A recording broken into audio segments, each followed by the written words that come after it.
Hey, Briana, how are you doing? Welcome to the podcast. I'm pretty good. How are you? I'm excited because you are literally my first guest. I'm making this new segment to really discuss and open the conversation about health, fitness, and I'm so excited to have you here. Thank you for being here. Well, thank you for having me. So, to get started, can you share your name and just a little bit about yourself? So, my name is Briana. I am mid 30s, career woman, mom, wife. I've lived in Texas. I've lived in Minnesota. I currently live in the Midwest. Um, I have a job where I take care of fish in an aquarium. So, I have done traveling for work. I've seen some things up close that not a lot of people have seen. I've had to scrub fish tanks with sharks in them, picked up big snakes and been paid for it. Um, and kind of like, you know, alongside that, I have been a little bit of in and out of a fitness journey for, oh gosh, like maybe like the last 15, 16 years where I've actually like, kind of gone back and forth between taking health and fitness seriously, um, wanting to take care of my body, then going through bouts of time where I just completely trash my body, um, you know, um, mental health struggles, and then finding my way to kind of remedy that with a health journey. And then, obviously I had a baby 2.5, almost 2.5 years ago. And so that does a lot to your brain and your body. Um, and so not, I mean, yes, me, a lot of it, because I had to like have the baby, but my husband will say that it also does a lot to does a lot to the dad too. Um, I'm just kind of at a point in my life where I finally feel like I have I've I've gotten on like some fitness highs in my life, lots of racing, lots of um weight loss is really cool. Getting yourself, down to a size that you want, fitting into something is really great. But now I'm kind of at a point now where like that's cool, but that's not the main quest. And my main quest is to make sure that I feel good. Um, I can be strong, I can be fast, and I can keep up with a toddler. And also, if I have to wrestle a big 90-pound catfish at work, that the 90-pound catfish is not going to get the best of me. Um, Trying to avoid injury, basically, and just prepping for my old lady life. So before I ask you like the first question, a pre-question I have is what is more difficult to wrestle a 90-pound snake or creature or to wrestle your toddler? Oh man. Uh, Honestly, it's it's pretty similar. I I used to work very closely with iguanas, and they're big, pissed off lizards. They've got teeth, they've got tails that whip you, and they aim for your eyes, and they got nails. And so, sometimes in my field, um, people are scared to use too much force with an animal because they don't know, an iguana only weighs 15 pounds, but that lizard it will kill you if it could. And um, so I actually just told my husband this the other day. I was like, I think that my job, he gets really like overwhelmed with the physical aspect of like raising a toddler. He's like, man, he's just crazy. And, it's just like carrying a big monkey out of a store and he's throwing a fit or something. And I'm like, I feel a little bit more prepared for that. Um, I would definitely say they both have their challenges, but it's a little more nerve-wracking, wrestling my own kid just because, I don't I have a little bit more invested in the child. Drop an iguana and it runs off and like runs up a tree, and I don't want to drop my baby. Yes. So now that leads us to our the start of our interview, and my first question for you is, can you take us back to the moment you decided to start your fitness journey, and what was going on in your life at that time?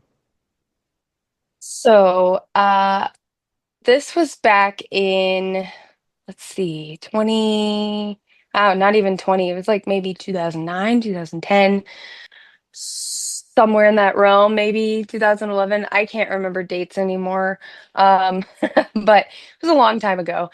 I was working at a pet store in Texas, and it was kind of just I noticed that, like, I had been with my husband, he was my boyfriend at the time, for a couple years, and you get into a new relationship and you guys are all going out to eat, and San Antonio has the good food.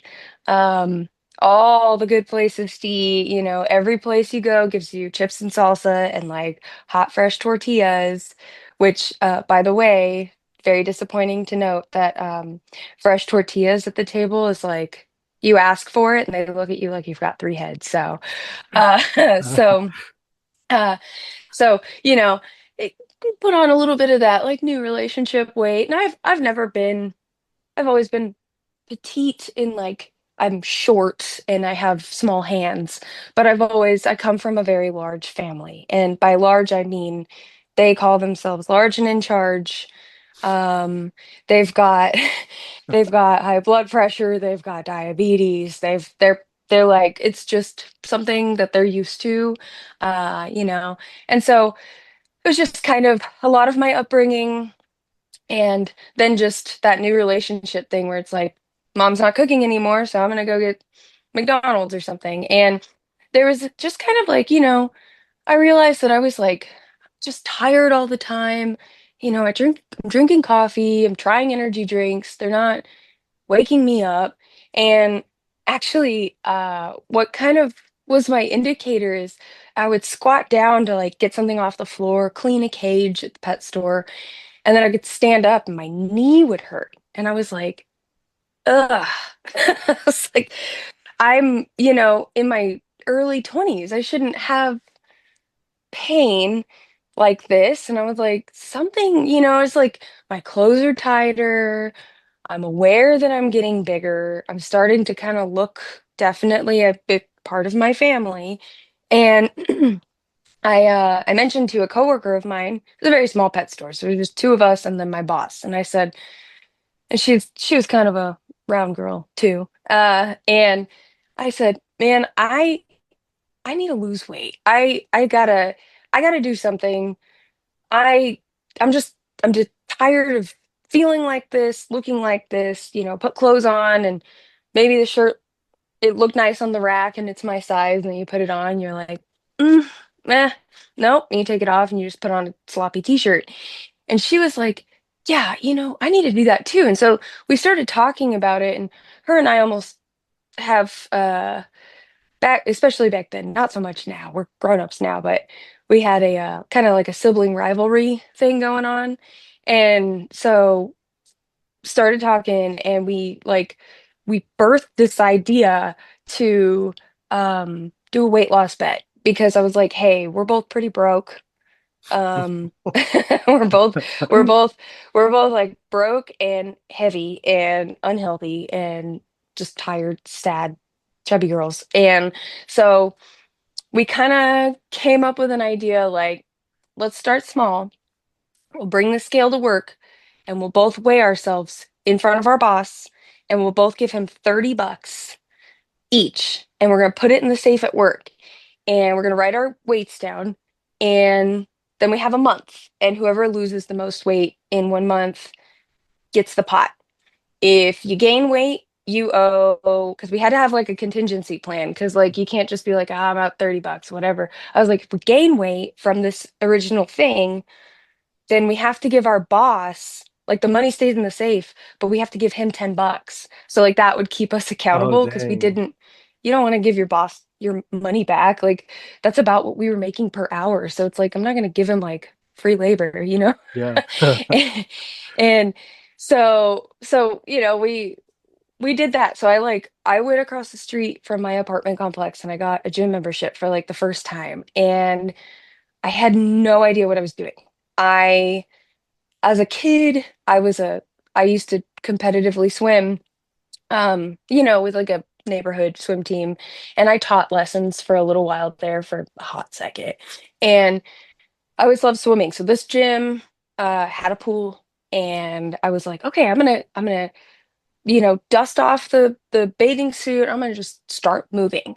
And I mean, very intimidating when you don't know what you're doing and you walk into a gym and there's people making noises and lifting weights and like grunting and they're sweaty and you're like, what is that machine? Why are they picking these big heavy things up? What does that accomplish? You see people on like treadmills just like booking it and you're like, okay. So, you know, I kind of started to look into that's where I really started to look into things. Like I I just kind of went for it. I went in there and you know, all the beginner gym things, hitting the elliptical, getting on the treadmill, not knowing what any of the buttons meant, but like I know now, like, if you go into something like that, that's what the people who work at the gym are for. You're supposed to ask, like, how do I use this machine? Um, can you show me or can somebody teach me how to use this? And they always have staff on hand for that. But for me, I was like, I don't want to talk to anybody. I'm just gonna pretend I know what I'm doing. Um, so that's that's where that started. And I, I mean, spoiler alert, I ended up winning the first month and like my coworker lost like 3 pounds, which when your weight fluctuates, I mean that could just be that like you used the bathroom that morning or you're just like you didn't have something salty the night before, so you're not retaining water. And I had lost 7 pounds and I was like kind of feeling pretty good and I was like, okay. And uh she she's a sneaky snake and she was trying to see if maybe we could pause because she had like you know some vacation planned. She's like, well, can we do it in like 2 months? And I was like, no, I'm not. What you want to? I'm on a good roll right now. Like, why would I want to pause that? And like so that you can just go live your life and then what, I gain my weight back. Like, so you know we did it a second time and we did $40 each that time and I used her money and and so, we did it again. And I was just very determined. I mean, I literally was thinking, knowing what I know now, and then thinking back to those early days, it's just like I really was just like baby's first gym experience. I was in there like I did not. I was like, okay, 45 minutes on the elliptical. Like that should help, right? The machine told me that I burned like 200 calories. Like that's good, right? I didn't have a health tracker or anything like that. Apple Watch wasn't a thing yet. And if it was, I couldn't afford it. Um, so yeah, so that's kind of where it started. That was ground zero for me. What was your relationship with health and fitness before you started this transformation journey and before you started this bet with your friend, your coworker? Uh, I didn't really have much of a relationship with fitness outside of really I admired. I would see people like running in the neighborhood and I'd be like, that looks cool. But like, I would think back to like being in high school and like having to run the mile and then walking the mile and finishing dead last because I would try to jog for like 5 minutes or 5 minutes, 2 minutes, and and I'd be sweaty and I'd be panting and uh I didn't know what I was doing. And so like I'd see people running and I was like, that's admirable that they can move like that consistently and for so long. And then um, you know, aside from that, I was like, like I said, I did a lot of swimming. Um, I really enjoyed being in the water, obviously. Um, so I I did that a lot, but like, I always used to toot my horn as a kid and thought I was real hot shit there in the pool, but I wasn't. I was I just liked the water, and um you know, I tried to join my high school swim team in water polo, but my it was like my mom would have had to like wake up at like 4 o'clock in the morning to drive me across town, and she's definitely the kind of person who was like, well, if you find someone else's parent who wants to do that. And I was like, oh, okay. So so I didn't have the opportunity, and I just, I it was so mysterious to me, you know, because throughout your life you see people who maybe go on a health journey and they lose weight, or um the alternative, you see someone who mysteriously drops weight. You don't know that they were like deathly ill or depressed. And you're just like, wow, like you went from looking like one thing and now you look like another. And that's wild and crazy. Um, so yeah, I just outside of swimming and like admiring people who could be athletic, I didn't really do a whole lot before that bet. What were some of the biggest challenges you faced during this fitness journey, and how did you push through? So fitness journeys are not they're not linear. And I think that's the big thing that people really get hung up on, where it's like, you hire a coach or you Google, um, for a workout plan, like, hey, get me shredded in like 6 weeks because I've got a vacation I gotta look really hot at. And, you download it and it's like people look and everybody wants like a quick fix. Everybody wants like a, hey, like I'm gonna do this exercise for like X amount of time and I'm gonna get, you know, everybody wants to be really skinny. I'm gonna get really skinny, really fit. I'm gonna be chiseled. I'm gonna be like, like I'm gonna be cut. And then it doesn't happen right away because none of these things happen.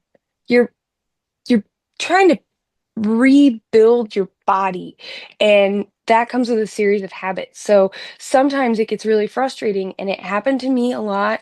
And especially there in the beginning where it's like, okay, I'm gonna start eating good.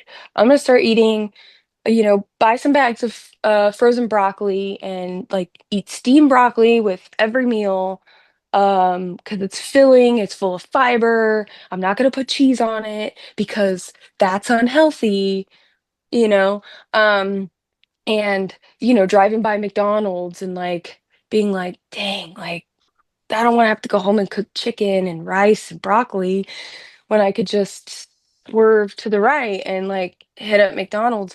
And so like, the convenience factor of like poor nutrition, the frustration with, you know, when I first started that weight loss bet, I lost like almost 15 pounds in 2 months. And I was doing things that I do not recommend. I was doing like, okay, well, let me just have a meal replacement shake for breakfast and then one for lunch. And then I was like, I am starving. Uh, and you're trying to work out and then you don't have the right nutrients to like fuel your workout. So then you have a trash workout and then you just end up at McDonald's or Sonic at 10 o'clock at night anyway. Um, and so, you know, that was kind of a big challenge. And then, you know, as time goes on, you think you have a routine and then maybe you start to get bored with it. And you want something different. You want something different going on. You don't like it. It's not, you know, when I first went in there, the elliptical was mysterious and exciting and full of promise. And then I go after work for like 2 weeks and, 4 or 5 times a week, or yeah, and like going after work, use the elliptical, and I'm like, I don't feel like I'm doing anything. I feel the same. I look at myself every day, so I look the same. The scale, it will plateau when you're trying to lose weight. It will stop because your body gets used to it, and it's like, all right, this is our new normal, and we're gonna do that. So plateaus are frustrating, and convenience was a big thing. Time, uh, time became a big issue. So when I was working at the pet store, and I was working two jobs. So I was working at the pet store and I was working at a barber shop. Um, as a receptionist, I do not cut hair. And and I, where do I fit in my workout? Because now I'm getting off work and I'm tired, or I get off work and I have to go to other work.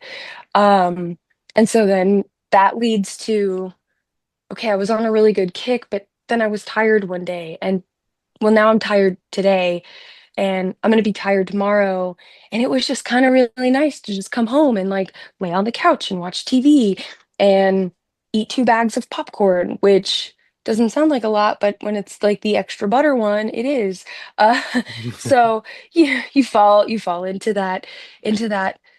You kill your good habits with bad habits, and then those are replaced because we are creatures of habit. So you're wanting to have something to fill that void. You have to have something to do in the evenings, and suddenly it's like, ugh, excuses like, well, the side of town we were on was kind of creepy, and then it's fall, so it's dark when I get home. And my husband is he's tall and skinny, and he's always done some kind of like mechanic work, or hauling furniture or something. So he's like not a worker outer. So you know that is an issue. That's a challenge too, is when your spouse is like, yeah, just stay home, hang out with me, let's watch TV. Okay, well, yeah, that's better than like holding some pepper spray while I walk from my car to the gym because it's dark and it's creepy out. So yeah, you know what? I don't want to do that. So over time you kind of realize that you're paying um the unhealthy tax, which is a gym membership that you're not using. Mhm. Um and because usually they make you go inside to cancel. And so you're like, "Ooh, I don't want to talk to them and like feel shame." Um So then you're paying 40, $50 a month for a gym membership that you're not using because you got you fell off the rails. And then um, you know, I would kind of try here and there. My I I have a brother who he's very like, when I lived in San Antonio and we lived in the same state, I'd be like, "Hey, you want to go for a run tomorrow?" He'd be like, "Yeah, okay." And he'd be like, whatever. And my brother used to be a very, very big guy. Like, and so like, and he would just, yeah, okay, let's go. Like before he would go to high school. Um, and never really consistent. And then, you know, I changed jobs in 2014, and I was no longer working at the pet store, and suddenly I was working at my first aquarium, and it was very go, go, go, chaos, very busy. I was very active at that job, but my biggest thing is work is not a workout. And a lot of people like to think it is. My husband is one of Mm. them. Uh, work is not a workout. And but it was really hard. I was working 12, 13, sometimes 15. Sometimes I did work several 36-hour shifts, because we would do work a full day of work and then do an overnight with a bunch of children in the aquarium, and then still have to work the next morning. It was insane. I mean, they're like, you sleep on the clock. I'm like, I'm sleeping in a back room of an aquarium with a Boy Scout troop. Yeah, look, that I guess I'm in charge of. Um, so I definitely was not, I was survival mode. Um, Lots of long nights and 60 plus hour weeks, and coming home and just wanting to like hit the bottle. Like, I don't want to work out, I just want to drink and pass out, you know? Yeah. Like, Yeah. so those were some big challenges that have set me off the rails. Those are the most notable ones. What's the next big goal that you're chasing in your fitness journey, and what's driving you to tackle it? Um, you know, I I sign up for races um throughout the year because I like road running. I enjoy running on a relatively flat because I'm clumsy, so if I trail run, I'll break an ankle. Um, and I have. Um, I love running and I love to kind of push to see how far I can go or how long I can go or how much faster I can go. And so last year, um, my big goal was to run. There's Bass Pro. My my work is connected with Bass Pro. So I've watched this marathon every year since I've been out here. So for like 6 years now. And they put on this huge marathon. And there's a marathon, half marathon, 5K, and a relay race. And every year I watched it and I was like, oh my God, I would love to be out there. I love the vibe of race day. I tell anybody who's ever thought about running, sign up for a fun run. Go do a 5K. You can walk, it doesn't matter. You can walk some of it, run some of it. But the vibe, it's so nice. I love it. And so that was like my big goal last year was to like run the half marathon. I'm not ready for 26 miles. Um, I and I did it. And so like this year I didn't really have too much of a big goal. I will be doing that half marathon again this year. I have not signed up yet. So hopefully by the time I sign up for it, it's in November. Hopefully by the time I sign up for it, there's still a slot available. A big talk. Uh, but so really, I mean, like it's not as big of a goal as it was last year for me to run this race, but I do want to beat my time of last year. So like, I'm only competing with myself. I love getting awards for my age group, first place female in her 30s. Um, those are great. But what I really like to do is I like to, like a creep, go creep my own stats and see, am I faster than I was last year? How much faster am I from last year? Does that mean that my training is doing what it's supposed to? Um, or have I maybe not been doing am I not being honest with myself with my training? Um, so I will be doing the half marathon. I would really like to get my half marathon time under 2 hours. I did it in 2:08 last year. So, um, my average pace was just under 10 minutes per mile. Um, so it would be really cool if I could finish a half marathon with one at the beginning of that time. So that would be neat. But I'm keeping up with my strength training and running with a club. I actually Time is an issue since we have no family out here, so we do have the little one, and my husband and I work opposite shifts. So on Saturday mornings, I do big long runs with this big group out here, and they're training. There's people training for the marathon, people training for the half, and people training for the 5K. And um, I've been running with this girl, she's 17, which is amazing.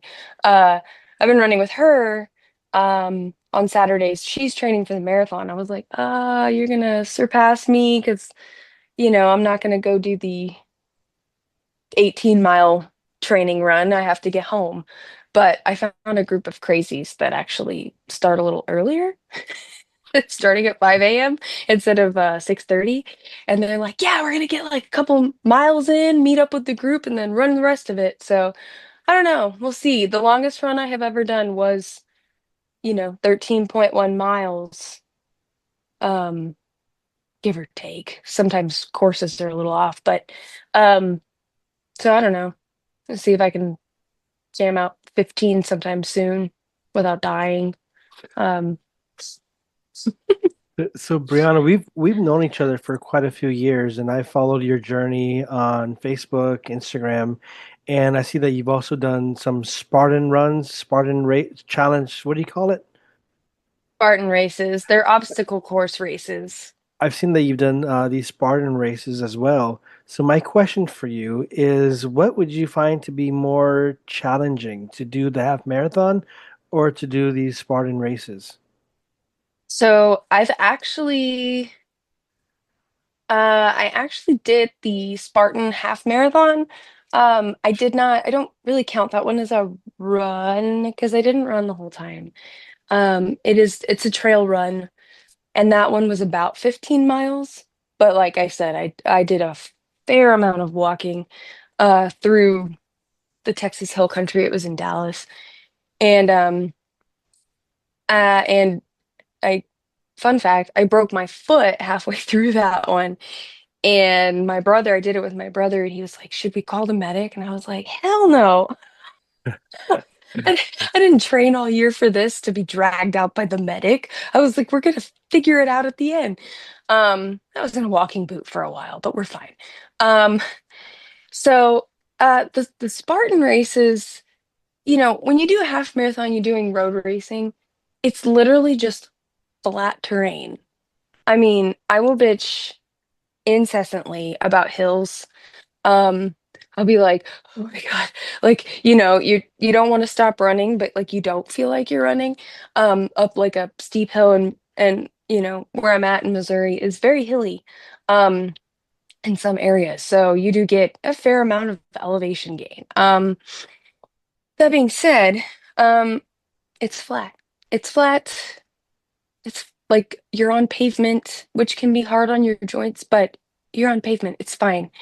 Um, the Spartan races have you sign a death waiver.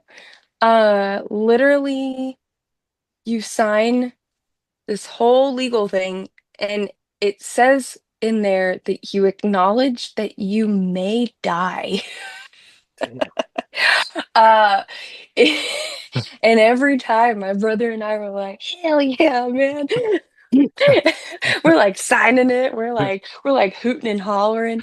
And and it like, it's so silly.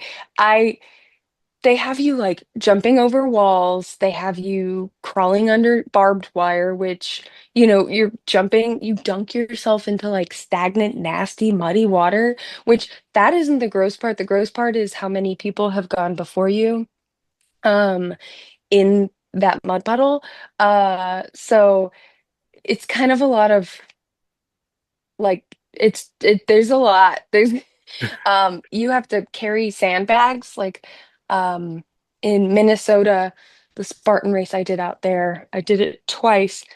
It was up a ski slope, and it was in the summer, so there's no snow. But because that would be terrible.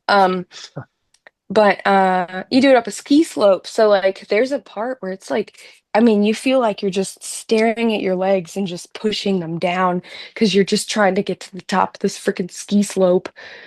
And then you have to do something up top, like carry a sandbag or a bucket of rocks, and that you have to fill yourself.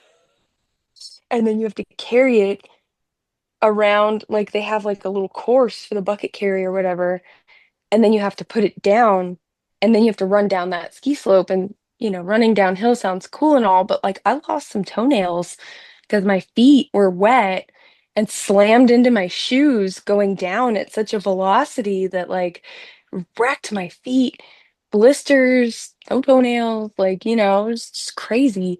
um I don't Some people can get that from road running, but I don't get that from road running. um I have like tripped during a road run, and like, but that's just because that's who I am as a person. Um, I've like skinned my knees. I'm always kind of scared, like low key, that I'll like trip and fall into traffic. So so when I run with a group, I try to run on the inner and not next to somebody so I don't push my friends into traffic with my clumsiness. But you know, um there's like with the Spartan race, if you miss an obstacle, you have to do 30 burpees. Um so, you know, you just dragged yourself through mud. There's not a single dry spot on your body, so you can't dry off your hands. And then they're like, "Hey, there's some monkey bars." And you're like, "Oh shit." And they're like big monkey bars, and I've got tiny monkey hands. So, you can't hold them like you would like on a playground. You got to hold it like this, and you're like gripping for dear life and trying to get momentum. And um and then, maybe you're at the very end and you see that cowbell that you're supposed to hit, and then you fall down, and it's like, it doesn't matter. You missed it. Go do your burpees. Um, yeah. Uh, and, you know, you can technically skip them if you're racing in the open heat. But I told my brother, unfortunately for him, I was like, no, we're playing by the rules. We're going to do the burpees. He's like, oh, come on. We're not in the competitive heat. And I'm like, no, like, we're going to do it. So, you know, um, definitely, definitely a little bit more um, involved in a Spartan race. They're a lot of fun. It's another kind of like weird community race day vibe that like you cannot beat. Like people are like they're there to like fuck shit up, but like if they see you struggling to like get over, like there's like an 8 foot wall. I'm not 8 feet tall. Um so, I'm running and I grab it and then you try to scramble up, you start slipping, and people will come out of nowhere and just help you over the wall. Um, you know, People will help you, if you start struggling with your sandbag, like I'll hold it. You take a minute. You good? Okay, here's your bucket. Like, let me load it for you, I've done that too. I've thrown grown men over walls. I'm like, all right, somebody help me. So let me run around the front and help them. Um, so yeah, so definitely, definitely in terms of physical hardness, Spartan races are a little bit more difficult, but like mental toughness, sometimes the longer road runs start to get boring. So, and you're like, let me just stop right now and just like, I don't know, go doom scroll social media and like reset my brain so I can forget that I did this. So you mentioned that during the Spartan race that at times you were walking. To be Mhm. fair, if I did any race, for sure I'd be walking probably the whole time. So And that's okay. Uh, that's actually normal. Um, but I've always had the goal like I'm gonna do this without stopping because I am a person that like once I start stopping, I don't stop stopping. Uh, so I'm ready for the last question. And my mhm. last question is, what's one piece of advice you'd give to someone who's just starting their health and fitness journey? Just one piece of advice. Uh, Man, so you know, get off social media.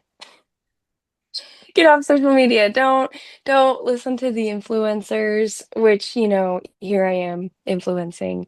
Like especially like I see it a lot with like, you know, with like the women like I just had a baby 3 days ago and I'm already snatched. And it's like, no, that's not how that works. Like, genetics are a big people need to recognize that like don't don't covet anybody else's body um, because especially some of the people online, they're not completely truthful with what they are doing to achieve a certain look. Some people just look like that. Some people are genetically disposed to just look like that. Um, some people are, maybe they're starving themselves. Maybe they're injecting themselves. They're not going to talk to you about the bad and the ugly parts of their journey. They're going to try to sell you their workout plan and their nutrition guide and why you should sign up for their master class. And I see a lot of that where it's just, and I have fallen victim to paying for the master class on like holistic health and what vegetables are going to cure my gut. Well, just eat vegetables. Like, it's don't overcomplicate things. Like you want to like if you start getting serious on something, look into hiring a coach. Hire a coach, hire a personal trainer, somebody who is a real human being who maybe they also have a following on social media and that you like that, but um, you know, find somebody that vibes with you. Not everybody out there who's doing the fitness thing, you don't you don't have to buy into what one guy is selling.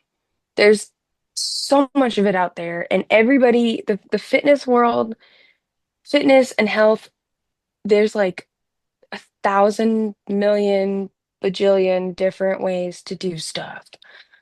People will tell you go on a 3-day fast and it'll reset your metabolism.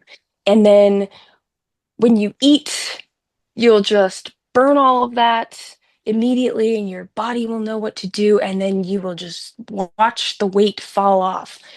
Like it, it sounds crazy when you say it in that context, but like there's people when you're like scrolling and you just kind of hate yourself and it's the middle of the night and you're just like, yeah, I'm gonna make myself a whole pan of cinnamon rolls and sit on my couch and not move. And then you see like, some ripped guy who's like, hey, you want to look like me? All right, well, give me $200 and you can look like me. You know, the influencers are just kind of they're just the fitness influencers are just kind of they're getting out of hand and there's not enough people being real online about their struggles and you know um it's that's like the main one. I mean, I've got lots of advice for the fitness and the health journeys. I've done lots of things, but you know, um, lots of things found out what worked, what didn't. Some things that worked for me in 2019 don't work for me now in 2025, because my life is vastly different. My body's vastly different. My priorities have shifted. Um, my mental health has shifted. So, you know, you just you gotta kind of go with the flow and be ready and willing to embrace change. And anybody trying to sell you a magic pill or a magic routine or whatever, um, they're probably just trying to sell you something. They're just trying to make money. They're just trying to boost their numbers, boost their revenue, um, and you know, hop on a wagon, hop off of it. If you try lifting weights, I tried powerlifting for a hot second there. Um, and I was like, yeah, this is cool. This thing weighs more than me. And then I was like, I don't know if I enjoy this. Uh, that's okay. That's okay. I was like, I actually enjoy running. I would like to get back to running. Um, you know, everybody has a different journey. Everybody's journey is different. Everybody's body is different. Everybody's genetic makeup is different. So try some things. Hire a coach. Coaches and personal trainers are your friend. Even if you just sign up for a couple weeks, 6 weeks or a couple of sessions so that you can learn some like core movements, and the right way to do it without hurting you.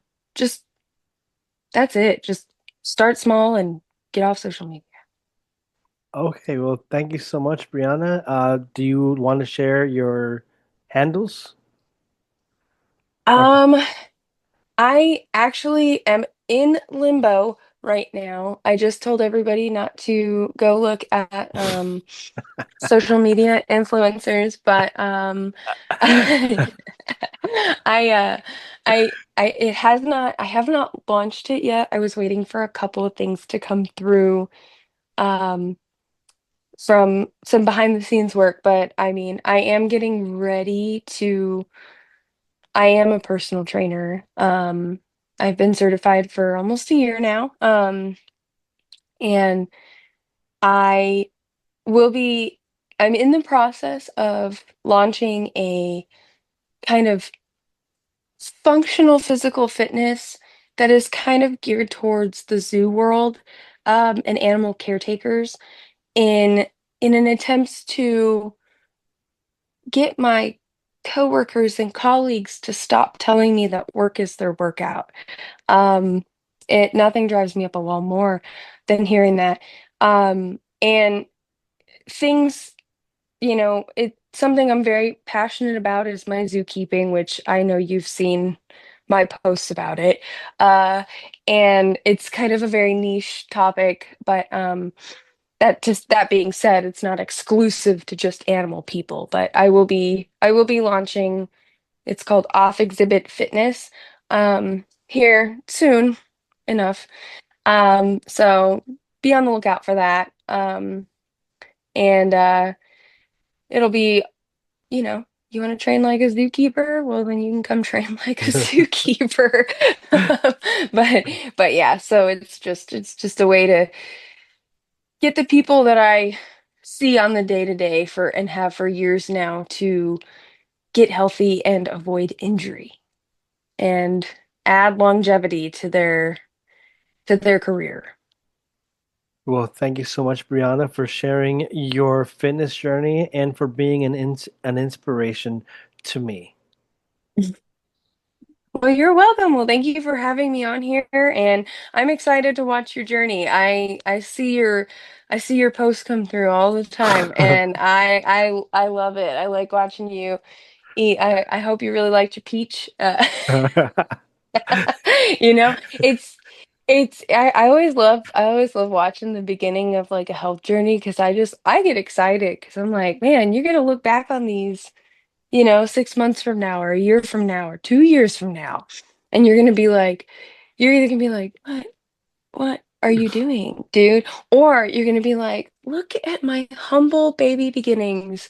And then you're gonna feel or look or know something different, you know, that before you know it, like you will be on that other side of the journey and you'll be like, whoa, like look at that. This is where I started. So I always like watching that.